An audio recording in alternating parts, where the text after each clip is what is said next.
provérbio chinês mundialmente conhecido que diz: perguntar não ofende.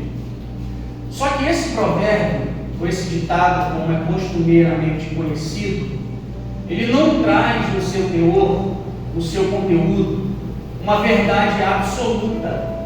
Ele não é uma unanimidade, pelo contrário, ele é extremamente passível de críticas e apontamentos.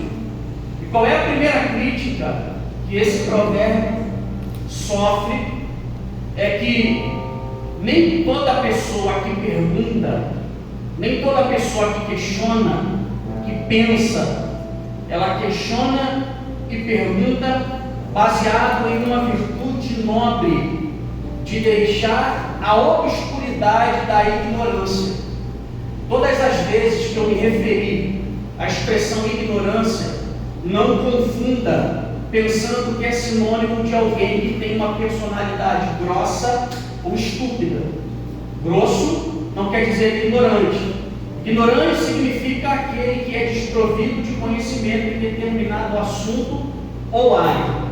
Então existem pessoas que vêm nos questionar, que vêm perguntar, mas não é por esse motivo nobre de deixar de ser um ignorante, de deixar de ser alguém que vive na superficialidade. Pelo contrário, existem perguntas e questionamentos que são travestidos de malícia, são travestidos de sentimento de tentar nos colocar em situações desconfortáveis, apenas no intuito de expor perguntado ao ridículo. O ponto positivo desse ditado é que ele vai nos impulsionar a sermos pessoas questionadoras e pensantes. O ser humano, ele é dotado de algo lindo, chamado racionalidade, que faz com que você tenha o discernimento entre aquilo que é certo e aquilo que é errado. Só que nós vivemos uma geração que talvez olhe para os exemplos e não busque nesses exemplos, ou não tenham nesses exemplos espelhos que os possam influenciar de maneira positiva. Nós vivemos uma geração, eu não estou generalizando, que aos poucos, pelo conteúdo superficial, elas têm entrado no estado de emborrecimento e de superficialidade. Aí quando Deus levanta alguém que é dotado de um poder de influenciar, às vezes nós olhamos para aquele alguém não como objeto de admiração ou inspiração, mas como alguém dotado de um conhecimento que possa fazer com que eu seja nutrido de uma inveja. Isso é uma mentalidade pobre.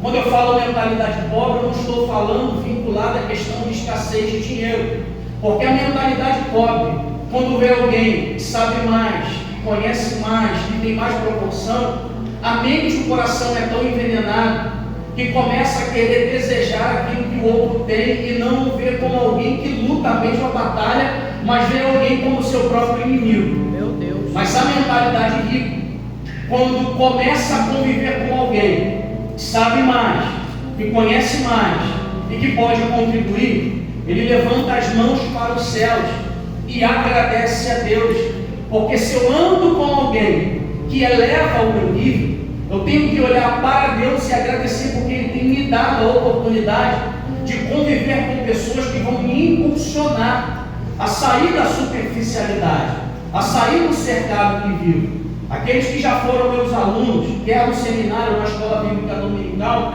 sabem que eu sou alguém que sempre irei impulsionar os outros a se aprofundar no conhecimento, quer secular ou quer bíblico. Porque se você se deparar com um assaltante e a pessoa que foi assaltada, quando ela encontra com você, o primeiro relato é: roubaram o meu celular. Se ela for furtada, ela vai dizer: furtaram algum objeto, porque roubo ou furto está vinculado ao objeto. Mas você nunca vai ver alguém dizendo que foi assaltada e o bem que foi subtraído é o seu conhecimento, porque conhecimento ninguém arranca. E é uma ordenança bíblica, está lá no livro de Oséias: conheçamos, ok, mas não é o fim, é o meio. E prossigamos em conhecer. Aqui tem a primeira aplicação. Deus às vezes permite com que ventos se levantem para poder selecionar as pessoas que estão do nosso lado. Porque o amigo de verdade, ele nunca vai ser um impeditivo para que eu possa me aproximar de Deus, e nunca vai ser um impeditivo para que eu possa ser impedido de chegar aos meus sonhos. Porque o verdadeiro amigo é aquele que sempre vai ser uma mola propulsora para nos afastar do pecado e, com uma palavra vinda de Deus, nos aproximar do reino. Então Deus às vezes assume a responsabilidade da nossa agenda e liga uma turbina celestial para quê? Para poder arrancar pessoas que estão travando o nosso desenvolvimento. E se Deus arrancar, não fique arrancando o cabelo da cabeça, não fique esperneando. É porque existem pessoas que têm te segurado e que têm impedido com que você chegue no propósito que Deus tem estabelecido sobre a tua vida. Por quê? Porque existe um propósito. E qual é o propósito? Vivermos aquilo que Deus tem para nós, vivermos a plenitude daquilo que os céus, ainda antes que nós fôssemos formados no ventre da nossa mãe, já havia sido pré-estabelecido. Mas tem pessoas que se levantam tentando frear e bloquear. Aí Deus vai abrir a tua visão e dizer: não chore por quem eu arranquei, porque não há nada que eu arranque, não há pessoas que eu tire, que lá na frente eu não acrescente por pessoas melhores, e que vai te pegar e te aproximar do propósito, e vai fazer com que você se desvencilhe das propostas que o inferno tem para tirar o teu alvo, que é o propósito, que é viver aquilo que Deus tem preparado para nós, que é uma satisfação plena quando